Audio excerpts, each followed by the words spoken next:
राम राम शरण। आज है हमारा ट्रिग्नोमेट्री सीरीज का पार्ट 4 यानी लेक्चर नंबर 4। और इस लेक्चर में हम पढ़ने वाले हैं एप्लीकेशन ऑफ ट्रिग्नोमेट्री। सर ये एप्लीकेशन ऑफ ट्रिग्नोमेट्री क्या होता है? भैया ये एप्लीकेशन ऑफ ट्रिग्नोमेट्री क्या होता है?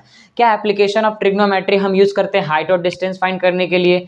अगर आपको ऐसा सवाल आ रहा है तो बिल्कुल सही सवाल आ रहा है। एप्लीकेशन ऑफ ट्रिग्नोमेट्री क्या होता है? देखिए ट्रिग्नोमेट्री का हम मतलब क्या समझते हैं कि एंगल और साइड के बीच में रिलेशन बताता है। जब हम एप्लीकेशन ऑफ ट्रिग्नोमेट्री को हम बात करते हैं तो हाइट और डिस्टेंस बताता है। आम देखिए एप्लीकेशन ऑफ ट्रिग्नोमेट्री को हम आम बोलचाल में क्या बोल देते हैं? हाइट और डिस्टेंस। किसी चीज का हाइट निकालना है या किसी चीज से हमें डिस्टेंस निकालना है, हम निकाल सकते हैं ट्रिग्नोमेट्री के द्वारा। ठीक है, तो चलिए अब इसको मैं समझा देता हूं। और एक बात और, इस वीडियो में हम क्या क्या कवर करने वाले हैं। पहला रहेगा हमारा लाइन ऑफ साइट क्या होता है वो समझाएंगे, फिर हॉरिजॉन्टल समझाएंगे, एंगल ऑफ इवोल्यूशन समझाएंगे, एंगल ऑफ डिस्प्लेसमेंट समझाएंगे। अब ये सब क्या होता है देखो, लाइन ऑफ साइट पहले हम क्या करते हैं, एक मान लीजिए एक बिल्डिंग है, ठीक है, और ये मैं 10 मीटर दूर हूं बिल्डिंग से, और मेरा जो मैं यहाँ पे खड़ा हूं और मैं यहाँ से देख रहा हूं, क्या कर रहा हूं? देख रहा हूं। तो यहाँ पे क्या बना है? एक 90 डिग्री बन रहा है। क्या बन रहा है? एक 90 डिग्री यानी राइट एंगल ट्रायंगल बन रहा है। अब मुझे बोला गया कि इसका फाइंड करो, इसका ये हमारा जो लाइन है ये फाइंड करो, हमारा हाइट फाइंड करके बताओ। अब मैं यहाँ से देख रहा हूं, अब मान लीजिए मैंने जो एंगल है मेरा 30 डिग्री है, ठीक है। अब मैं यहाँ से देख रहा हूं और ये इसे हमें हाइट फाइंड करनी है। तो हम क्या करते हैं कि हम एक यहाँ पे देखेंगे तो एक राइट एंगल ट्रायंगल बन रही है। अब जहां से हम देख रहे हैं और वो लाइन टॉप तक ज्वाइन है, क्या टॉप तक ज्वाइन है, इस लाइन को हम क्या कहते हैं? Line of site. क्या कहते हैं? Line of site. अब यहां पे आप ये भी बोल सकते हो कि हाइपोटेनस को हम क्या बोलते हैं? लाइन ऑफ साइट बोलते हैं। जहां से हमारी नजर जा रही है ऊपर तक, हमारी जो नजर यहां से हम देख रहे हैं ऊपर टॉप तक, तो अगर हमारे जो टॉप के जो है, अब ये जो यहां से जो लाइन जा रही है उस लाइन को हम क्या कहेंगे? Line of site. अच्छा अब बताओ sir horizontal, line of site clear हो गया ना? अब बताता हूं हॉरिजॉन्टल। हॉरिजॉन्टल क्या होता है? हॉरिजॉन्टल मतलब बेस। क्या? बेस। अब जैसे मैं यहां से देख रहा हूं, यहां से एक देख रहा हूं भाई, ये ऊपर जा रहा है तो एक और नजर नीचे भी तो जा रहा है, एक यहां पे भी जा रहा है, यानी ये होता है हमारा क्या होता है? हॉरिजॉन्टल। ठीक है, क्या होता है? हॉरिजॉन्टल होता है। अच्छा अब ये हॉरिजॉन्टल हो रहा है, क्या हो गया? ये हमारा हॉरिजॉन्टल हो गया। समझ में आया? देखिए अब हॉरिजॉन्टल हमेशा अलग अलग हो सकता है, अगर एंगल ऑफ डिप्रेशन के लिए हॉरिजॉन्टल अलग हो जाता है, ठीक है। तो हॉरिजॉन्टल क्या होता है कि देखिए जब हम यहां से देख रहे हैं, जो हम देख रहे हैं यहां से, जब हम देख रहे हैं यहां तक, तो ये होती है हमारी लाइन ऑफ साइट, यहां से लेके यहां तक ये होती है हमारी लाइन ऑफ साइट। और जहां से देखिए अब ऊपर देख रहे हैं तो यहां से भी एक लाइन बनती है, जैसे हम यहाँ खड़े हैं, ठीक है। अब मुझे अगर कोई छोटा बच्चा मुझे देख के मेरा हाइट बताना चाहेगा, मान लीजिए वो इतना बड़ा है, ठीक है, इतना बड़ा है, जैसे मेरा हाइट इतना बड़ा है और ये बच्चा यहाँ तक है, ठीक है। तो अब इसकी जो आंख है वो यहाँ तक देख रही है। अब यहाँ पे एक और लाइन बनेगी, एक और लाइन बनेगा ना भाई, उसके आंख से एक और लाइन बनेगा, उसे हम इसको हम कहेंगे हॉरिजॉन्टल, इसको हम कहेंगे लाइन ऑफ साइट, ठीक है। इसको हम कहेंगे, इसको लाइन ऑफ साइट बोलेंगे, इसको आप हॉरिजॉन्टल बोलेंगे, ठीक है। यहां तक समझ में आएगा लाइन ऑफ साइट और हॉरिजॉन्टल। अब आता है angle of evolution. Angle of evolution क्या होता है? एंगल ऑफ इवोल्यूशन मींस जो ऊपर के साइड जाए। क्या? जो ऊपर के साइड, मतलब सर समझ में नहीं, जो ऊपर के साइड जाए, जैसे हम अगर कभी ऊपर देख रहे हैं, जब हम ऊपर देखेंगे, ऊपर जैसे यहां से हम ऊपर देख रहे हैं ना, तो यहां से जो लाइन है यहां से ये जब ऊपर जा रही है तो ये क्या बन रही है हमारी? ये क्या बन रही है हमारी? Angle of evolution. क्या मतलब? ऊपर देखना। क्या? ऊपर देखना। जब हम नीचे देखेंगे, इतना ध्यान रखो, जब हम ऊपर देखेंगे तो एंगल ऑफ इवोल्यूशन बनता है, जब हम नीचे देखेंगे तो एंगल ऑफ डिप्रेशन बनता है। क्या बनता है? डिस्प्रेशन बनता है। अगर मान लीजिए अगर मैं ऐसा देख रहा हूं, इधर नीचे देख रहा हूं, अगर मैं नीचे देख रहा हूं, ये भी मान लो 30 डिग्री है, तो जब मैं नीचे देख रहा हूं तो इसको हम क्या कहेंगे? इसको हम कहेंगे एंगल ऑफ डिस्प्रेशन, और ऊपर वाले को हम क्या कहेंगे? Angle of evolution. यहां तक समझ में आ गया? एंगल ऑफ इवोल्यूशन किसे बोलते हैं और एंगल ऑफ डिस्प्रेशन किसे बोलते हैं, ठीक है। तो अब चलिए हम कुछ क्वेश्चन सॉल्व कर लेते हैं। चलिए एक बार थोड़ा सा और रिवाइज कर लेते हैं इसको, ठीक है। अब देखिए लाइन ऑफ साइट क्या होता है? जो हमारी नजर यहां से जा रही है उसे हम कहते हैं लाइन ऑफ साइट, और उस नजर के जाने के बाद यहाँ पे एक और नजर, एक लाइन बन रही है, उस लाइन को कहते हैं हम हॉरिजॉन्टल। और जब हम ऊपर देखते हैं, जब किसी चीज को हम ऊपर देखने जाएंगे, अब वहां से जो देखिए, अब ऊपर देख रहे हैं, यहाँ एक लाइन जा रही है और एक यहाँ लाइन जा रही है, ठीक है। यहाँ देखिए, अब यहाँ एक लाइन जा रही है, मैं देख रहा हूँ, एक इधर लाइन जा रही है। अब इसके बीच का जो एंगल बनेगा वो होगा हमारा एंगल ऑफ इवोल्यूशन। क्या होगा? एंगल ऑफ इवोल्यूशन, ठीक है। अच्छा अब जब नीचे मैं देख रहा हूँ, नीचे देखा तो ये देखिए, अब नीचे मैं देख रहा हूँ यहाँ से तो ये हो गया, और ये हमारा हॉरिजॉन्टल लाइन है, देखिए हॉरिजॉन्टल लाइन है। अब इसकी जो यहाँ पे है, ये जो बनेगा हमारा, ये जो बनेगा, ये बनेगा हमारा एंगल, ये भी 30 डिग्री है, लेकिन ये हमारा क्या होगा, ये हमारा होगा एंगल ऑफ डिस्प्रेशन। यहाँ तक आप सभी को क्लियर हो गया? क्या आप सभी को क्लियर हो चुका है? चलिए अब हम चलते हैं आगे, ठीक है। तो फ्रेंड्स ये है हमारा क्वेश्चन नंबर 1, और क्वेश्चन नंबर 1 में क्या बोला, चलो देखते हैं। क्वेश्चन नंबर 1 बोला गया है a tower is 100 metre 100√3 metre height, ठीक है। एक टावर है, पहले एक ड्राइंग बना लेते हैं। देखिए ड्राइंग बहुत कंपलसरी है, क्योंकि जब आप सॉल्व करेंगे क्वेश्चन तो वहां पर ड्राइंग की जरूरत पड़ेगी। अगर आप ड्राइंग नहीं बनाते तो आपको शायद एग्जामिनर मार्क्स ना दे, ठीक है। और मैं बताऊंगा कि बोर्ड एग्जाम में कैसे लिखना है, अपने पेपर को प्रेजेंट कैसे करना है, ठीक है। अब देखिए अ टावर इज 100√3, ठीक है। ये क्या हमारा 100√3 टावर है। Find the angle of evolution. Angle of evolution, angle of evolution क्या होता है, जब हम किसी एंगल को ऊपर देखते हैं, जब हम ऊपर देखते हैं तो हम कहते हैं एंगल ऑफ इवोल्यूशन। आगे पढ़ते हैं क्वेश्चन को। Of its top from the point, अब मतलब यहां पे देख रहे हैं, ठीक है, फ्रॉम 100 मीटर अब अवे फ्रॉम इट्स फुट, यानी इससे 100 मीटर दूर, और यहाँ पे एक ट्रायंगल बन रहा है। अरे यार क्या हो गया, यहाँ पे एक ट्रायंगल बना देते हैं अपना भी, ठीक है। ये ट्रायंगल बन रहा है, ठीक है, और इसका बोला है 100 मीटर। हमें बोला कि एंगल ऑफ इवोल्यूशन फाइंड करके बताओ। क्या फाइंड करके बताओ? एंगल ऑफ इवोल्यूशन फाइंड करके बताओ। अब बताओ तुम लोग, अब यहाँ पे हम यूज क्या करेंगे, ट्रिग्नोमेट्री रेशो यूज करेंगे। क्या करेंगे? ट्रिग्नोमेट्रिक रेशो यूज करेंगे। अरे सर ट्रिग्नोमेट्रिक रेशो याद है? सर याद तो है, थोड़ा बहुत याद है, चलो मैं रिवाइज करवा देता हूँ। ट्रिग्नोमेट्रिक रेशो टेन क्या, सपोज पहले साइन पढ़ेंगे, तीन रेशो यहाँ पे याद होना चाहिए, ठीक है। यही 3 रेशो सारा क्वेश्चन सॉल्व हो जाएगा, ठीक है। 6 रेशो याद मत करो, 3 रेशो याद आएगा तो याद हो जाएगा, ठीक है। साइन रेशो क्या हमारा था, परपेंडिकुलर अपॉन हाइपोटेनस। अगर ये आईसीएससी वाले देख रहे हैं, यानी किसी स्टेट बोर्ड वाले देख रहे हैं, तो यहाँ पे एडजेसेंट लिखा रहता है, और नीचे क्या एडजेसेंट लिखा रहता है, ठीक है। एडजेसेंट साइड अपॉन हाइपोटेनस, फिर कॉस का हमारा था हमारा बेस अपॉन हाइपोटेनस, फिर हमारा टेन का क्या था, P बाई बी, यानी perpendicular by hypotenuse, sorry perpendicular by base, यानी ये 3 रेशो हमें याद रहना चाहिए। अच्छा बताओ यहाँ से, अब हम सभी को पता है कि सभी एंगल के देखने के नजरिया अलग अलग है, सभी एंगल से परपेंडिकुलर चेंज रहता है, बेस चेंज रहता है। अब हमें बोला क्या, एंगल सी से, एंगल सी से, तो एंगल सी का ये क्या है, परपेंडिकुलर है और ये बेस है। एंगल सी से ये परपेंडिकुलर है और ये बेस है। अब हमें ट्रिग्नोमेट्रिक रेशियो में देखना है कि कहाँ पे परपेंडिकुलर अपॉन बेस आ रहा है। सर tan में आ रहा है, सर tan में आ रहा है। तो अब हम यहाँ पे इन दोनों को भूल जाते हैं, इन दोनों को हम यूज ना करके अब किसका यूज करेंगे हम यहाँ पे, tan का। और उससे पहले हम आपको बता देते हैं कि पेपर में रिप्रेजेंटेशन अपने पेपर को कैसे करो। एग्जामिनर के देखने के बाद लगे कि हाँ यार पेपर लिखा है, पेपर में दम तो है इस पेपर में, एग्जामिनेशन को ऐसा लगना चाहिए तभी मार्क्स देगा, ठीक है। टॉपर्स पेपर ऐसे ही लिखते हैं, मैं भी ऐसे ही लिखता हूँ पेपर जिस तरीके से मैं बता रहा हूँ, क्योंकि मैं भी मैथ्स में अच्छा खासा मार्क्स स्कोर कर लेता हूँ। अच्छा मतलब 40 में से 39 तो आ ही जाता है, मतलब 39 में से मार्क्स आ ही जाता है 40 में से, ठीक है। अब आते हैं यहाँ पे कैसे रिप्रेजेंट करें। देखो पहले क्या लिखना है, गिवन। क्या लिखना है, गिवन। भैया क्वेश्चन में का दिया गया है, क्वेश्चन नहीं लिखोगे वहां पे तो भी चलेगा, क्वेश्चन नंबर डाल दो, गिवन लिखो डायरेक्ट। क्यों, गिवन बहुत ज्यादा इंपॉर्टेंट है। गिवन में आप क्या क्या दिए सब हमें मिल जाता है। अब देखिए गिवन में हम लिखते हैं कि ए बी जो है हमारा, क्या है, ए बी दिया हुआ हमें 100√3 क्या दिया हुआ है, अ टावर हाइट। ये क्या दिया, हाइट, एक टावर का हाइट है, क्या है, एक टावर का हाइट है। तो हम यहाँ लिख देते हैं हाइट ऑफ द टावर, ठीक है। अब क्या दिया हुआ है, अरे सर हमें सीबी भी तो दिया हुआ है, तो हम लिख देते हैं सीबी। सीबी क्या है हमारा, 100 मीटर, मीटर भी लिखना जरूरी है।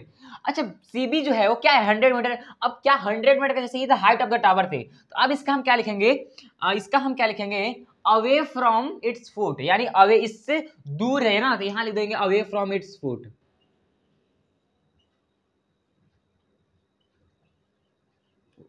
ठीक है।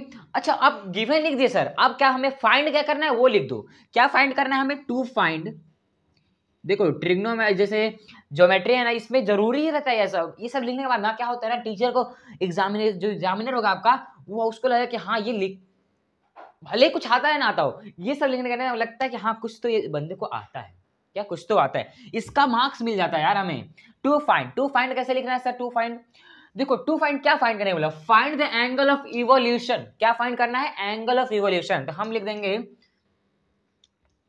टू फाइंड करेंगे find the angle of evolution, the angle of elevation, evolution ये एलिवेशन है, एलिवेशन है, सॉरी एलिवेशन है, ठीक है। Find the angle of elevation, ठीक है। अच्छा सर एलिवेशन यानी हमें क्या फाइंड करना है? ये वाला एंगल सी। अब हमें लिखना है सॉल्यूशन, ये सब एक रिप्रेजेंटेशन है। क्या है? रिप्रेजेंटेशन है इन ट्रायंगल। अब यहाँ पे ट्रायंगल का नाम लिख दो भैया, कौन सी ट्रायंगल हमारी बन रही है? ABC बन रही है, हाँ सर बन गया। अब देखो यहाँ पे क्या यूज होने वाला है। अब मैंने सब बताया पहले कि ये क्या है, परपेंडिकुलर, ये बेस है। अब परपेंडिकुलर बेस किस किस में आता है? परपेंडिकुलर बेस tan थीटा में आता है। सिंपल तीन ही रेशो में, देखो हमने तीन, देखो 6 रेशो में 2 रेशो का आता है परपेंडिकुलर अपॉन बेस। तो अब उससे निकालो या इससे निकालो, बाद हमारा आंसर सेम ही आने वाला है, तो कोई प्रॉब्लम नहीं। हम क्या लेते हैं यहाँ पे? tan थीटा लेते हैं, tan लेते हैं। तो tan क्या होता है? Perpendicular upon base. अच्छा tan थीटा में निकालना है, तो tan theta is equal to, tan theta is equal to, perpendicular हमारा क्या है? 100√3, बेस क्या है हमारा? 100, ठीक है। तो tan theta is equal to 100 से 100 कैंसिल, यानी √3 बचेगा। क्या बचेगा? √3 बचेगा। सर √3 बचेगा tan थीटा, ये क्या था हमारा? ये क्या था हमारा सर? हाँ tan थीटा, tan 60 डिग्री का वैल्यू है ये तो tan 60 डिग्री का वैल्यू है। तो लिख दो ना, therefore tan theta √3 is equal to tan 60 degree, ठीक है। ये हो गया आपका आंसर। सर हो गया भैया, इतना ही बस रिप्रेजेंट करना है आपको। और अगर आप चाहते हो तो और आगे लिख, एक और लाइन लिख देना आप लोग नीचे। क्या लिखना? The angle of evolution, the angle of evolution, elevation, ठीक है sorry, the angle of elevation, evolution नहीं एलिवेशन है, ठीक है। The angle of elevation, the angle of elevation is कितना है हमारा? इज 60 डिग्री, ठीक है। ये हो गया आपका आंसर। बस इतना लिखना है आपको, आपको पेपर में फुल मार्क्स मिलेगा एलिवेशन के बारे में। देखो रिप्रेजेंट में क्या लिखना है? Given to find solution. Solution से आप डायरेक्ट मत स्टार्ट करो, सॉल्यूशन से आप अगर डायरेक्ट स्टार्ट करोगे ना, आपका ज्यादातर के एग्जामिनर आपका सही भी होगा ना, देखो पूरा सही तो ठीक है, अगर मान लीजिए कुछ गलत हो गया तो आपको कोई एक भी मार्क्स नहीं देगा, लेकिन गिवन टू फाइंड लिखा है ना, उसका मिल जाता है मार्क्स, हाफ या 1 मार्क्स मिल जाता है हमें, ठीक है। यहाँ पे आप सभी को समझ में आ गया? क्या समझ में आया आप लोगों को अभी तक? एक फर्स्ट क्वेश्चन हम आपको समझ में आ गया। अब आ जाते हैं हम सेकंड क्वेश्चन की तरफ, इसको तब तक आप कॉपी कर। तो फ्रेंड्स ये है हमारा सेकंड क्वेश्चन। अब सेकंड क्वेश्चन में क्या बोला गया, आप जरा ध्यान से देखिएगा। देखिए यहाँ पे शायद आपको क्वेश्चन थोड़ा ना दिखे, तो मैं साइड होके यहाँ पे क्वेश्चन लगा देता हूँ, ठीक है। क्वेश्चन आप एक बार पढ़ लीजिए, ठीक है, पढ़ लिए, ठीक है। अब आते हैं हम यहाँ पे क्वेश्चन के ऊपर। अब देखिए क्वेश्चन क्या है हमारा, a tower stand vertically on the ground, tower खड़ा है, ठीक है, on a point of the ground which is 15 metre, यानी कहाँ से खड़ा है? देखिए जैसे कि यहाँ पे मैं खड़ा हूँ, मैं यहाँ पे खड़ा हूँ, और यहाँ से दूरी की, यहाँ से एक दूरी, यहाँ पे एक टावर खड़ा है, ठीक है, एक टावर खड़ा है, और उस टावर की जो डिस्टेंस है, हम मेरे से डिस्टेंस कितना है? 15 मीटर दिया हुआ है, यहाँ पे देखिए दिया हुआ है 15 मीटर दिया हुआ है, ठीक है।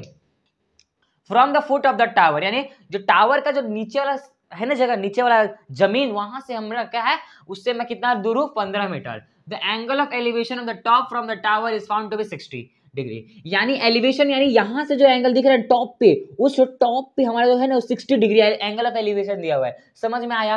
अब हमें बोला गया भैया हाइट बताओ ना, इसका हाइट क्या होता है, इसका हाइट क्या होता है? हाइट निकालना है, हाइट निकालना है सर, हमें हाइट निकालना है। देखो अब क्या करेंगे, पहले तो गिवन लिखेंगे, टू फाइंड लिखेंगे, फिर सॉल्यूशन लिखेंगे। अब देखिए क्या करना है आप लोगों को, गिवन में क्या लिखोगे पहले मैं बता देता हूं, ठीक है। गिवन में क्या लिखो, CB is equal to 15 metre, ये क्या है हमारा, क्या है ये, क्या है, which is 15 metre away from the foot. यहाँ पे हम क्या लिखेंगे, ग्राउंड, यहाँ पे distance of the tower from the point of observer is 15 metre, 15 metre, ठीक है। यहाँ पे मैं क्यों लिख रहा हूँ, क्योंकि देखिए आप लोगों को इंपॉर्टेंट है गिवन, क्योंकि गिवन लिखोगे तो आपको मार्क्स थोड़ा इंक्रीज हो जाए, मतलब 5 मार्क्स क्वेश्चन में 6 मार्क्स नहीं मिलेंगे। जैसे अगर कुछ रॉन्ग हो गया तो आपको 6 मार्क्स का मान लीजिए क्वेश्चन है, चलिए 2 ही मार्क्स का मान लीजिए क्वेश्चन है, अगर आपका रॉन्ग होता है तो आपको 1 मार्क्स वहां मिलेगा, क्योंकि आपने गिवन और टू फाइंड लिखा है। हाफ मार्क्स भी दे देंगे तो अच्छी बात है, क्योंकि कुछ ना मिलने से अच्छा है कुछ मिल जाना, ठीक है। देखो भैया इतना मेहनत कर रहे हैं, फर्स्ट ना आ रहे हैं, कोई बात नहीं, हमें कोई फर्स्ट आने की जरूरत नहीं है, हम थर्ड तो आए, हम सेकंड तो आए, हम फोर्थ तो आए, टॉप 10 के अंदर तो आ गए हैं। कुछ ना मिलने से अच्छा है कुछ मिल जाना, ठीक है।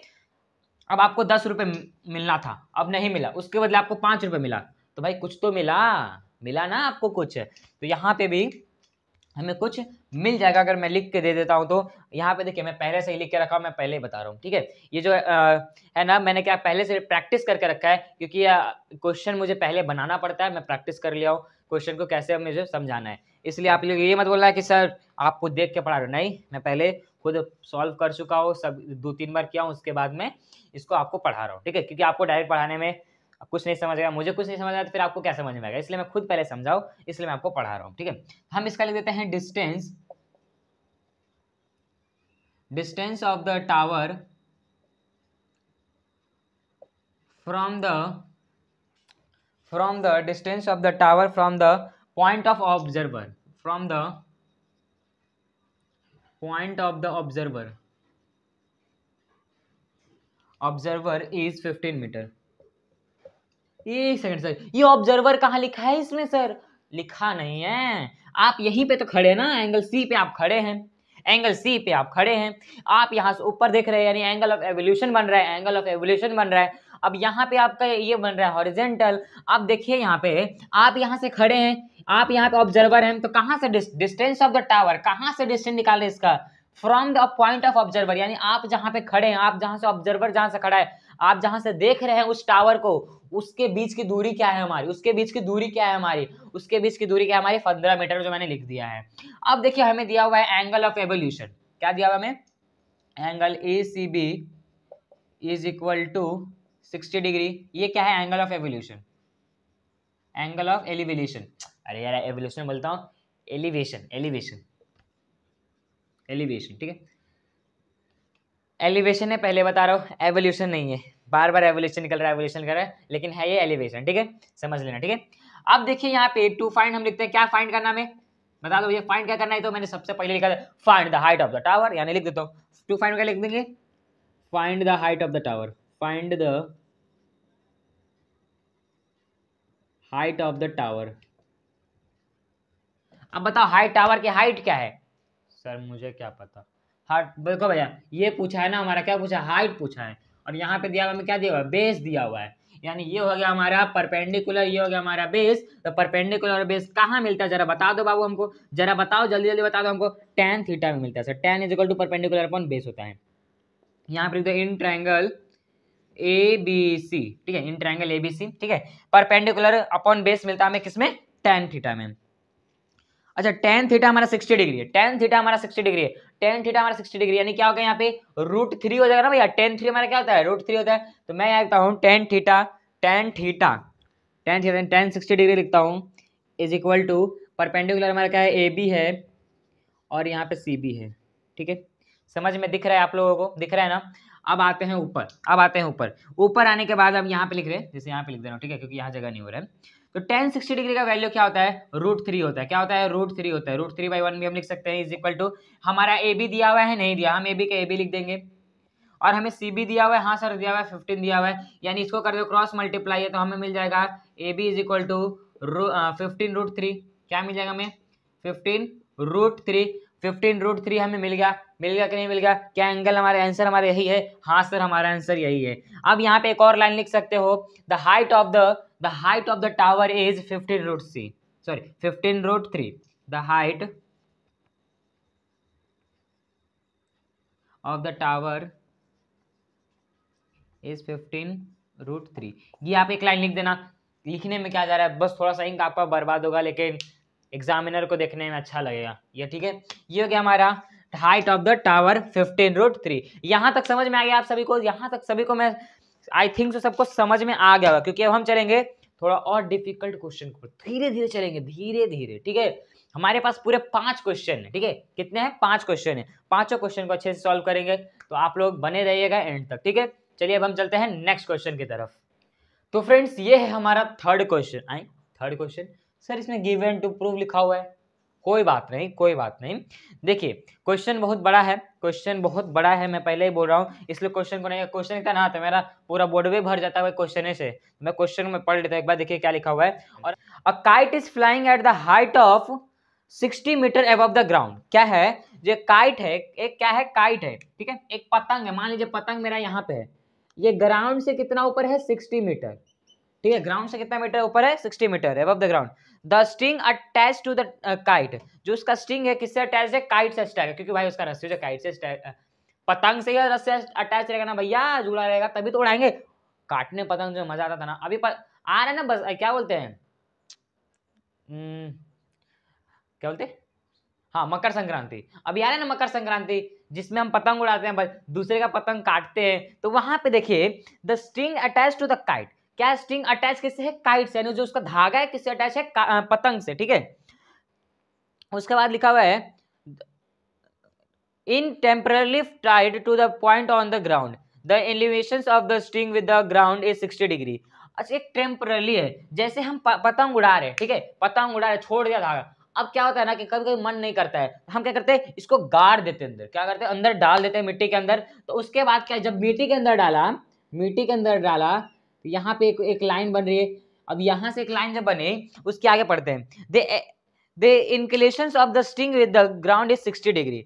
इंक्लिनेशन मतलब, अरे बाबू वही है, लाइन ऑफ साइड जो हम बनाना हमारा, उसका जो हमारा जो ये बीच, जो ये हॉरिजॉन्टल है, इसके बीच में एंगल बन रहा है, उसको ही हम बोलते हैं 60 डिग्री। इसको हम 60 डिग्री बोल रहे हैं, क्या बोल रहे हैं, 60 डिग्री बोल रहे हैं, क्या बोल रहे हैं, 60 डिग्री बोल रहे हैं। Find the length of string, assume that there is no slack in the string. अब हमें क्या assume करना है कि यहाँ पे क्या है, यहाँ पे स्ट्रिंग नहीं है, ठीक है, स्ट्रिंग नहीं है, तो हम इसका पहले नाम दे देते हैं PQR।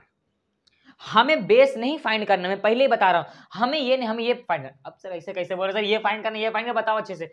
देखो यहाँ पे करना क्या है, हमें हाइट दिया हुआ है, उसका हमें एंगल ऑफ एवोल्यूशन दिया हुआ है भाई, क्योंकि वो पतंग ऊपर उड़ रहा है, टेम्परली उड़ रहा है भाई, क्योंकि हमेशा वो एक बार नीचे गिर जाएगा। लेकिन क्या होता है ना, कभी कभी हवा ज्यादा चलती है तो हम पकड़े पकड़े हमारा हाथ दुखने लगता है, तो हम क्या करते हैं, जमीन के अंदर उसको टोच देते हैं। तब जब वहां से देखिए, अब जब यहाँ से, जब जो यहाँ से बन रहा है, जब जमीन के अंदर टोचने के बाद यहाँ से 60 डिग्री एंगल फॉर्म हो रहा है, ठीक है, एंगल फॉर्म हो रहा है। तो अब मुझे बताना है कि यहाँ जो है कितना मीटर का धागा है, यहाँ पे क्या है, कितना मीटर का धागा है, ठीक है, कितना मीटर का धागा है, यही लिखा हुआ है यहाँ पे, बुक में भी लिखा हुआ है, ठीक है, देख लो भैया, बुक में लिखा हुआ है, मैं पहले दिखा दे रहा हूँ आप लोगों को। ये मत बोलना कि मोबाइल से देख के पढ़ा रहे हो सर आप, नहीं, मैं पहले प्रैक्टिस कर चुका हूँ, इसलिए मैं आपको यही देख के पढ़ा रहा हूँ, क्योंकि आप लोग को भी समझना चाहिए, ठीक है। समझा अपने मन से रहो, वहां पे बस सॉल्व किया, मैं सॉल्व जब किया था ना, मुझे कुछ ऐसा नहीं पता था कि कैसे सॉल्व करो, लेकिन बस सॉल्व किया था, आंसर निकला, उसके बाद में समझाने के लिए मैं आपको अपने मन से समझा रहा हूँ, ठीक है। उसके बाद देखिए सॉल्यूशन में हम क्या लिखेंगे, सॉल्यूशन में क्या लिखेंगे, हमें क्या फाइंड करना है भैया, ये फाइंड करना है, ये हमारा नहीं, हमें ये फाइंड करना है, ठीक है, ये फाइंड करना है, ठीक है, हमें क्या फाइंड करना है, ये फाइंड करना है, ठीक है। अब हमें फाइंड करते समय इन पहले हमें लिखना पड़ेगा इन ट्रायंगल, कौन सा ट्रायंगल है, PQR है भैया, ये क्यू जो हमारा 90 डिग्री है, ये बात ध्यान में रखो। उसके बाद क्या फाइंड करना है, हाइपोटेनस फाइंड करना है। तो अब हमें देखना है कि किसमें भैया परपेंडिकुलर और हाइपोटेनस आता है। सर परपेंडिकुलर हाइपोटेनस, हाँ साइन थीटा में आता है सर, साइन रेशो वाला में आता है, यानी हम लिखेंगे यहाँ पे sine is equal to perpendicular upon hypotenuse.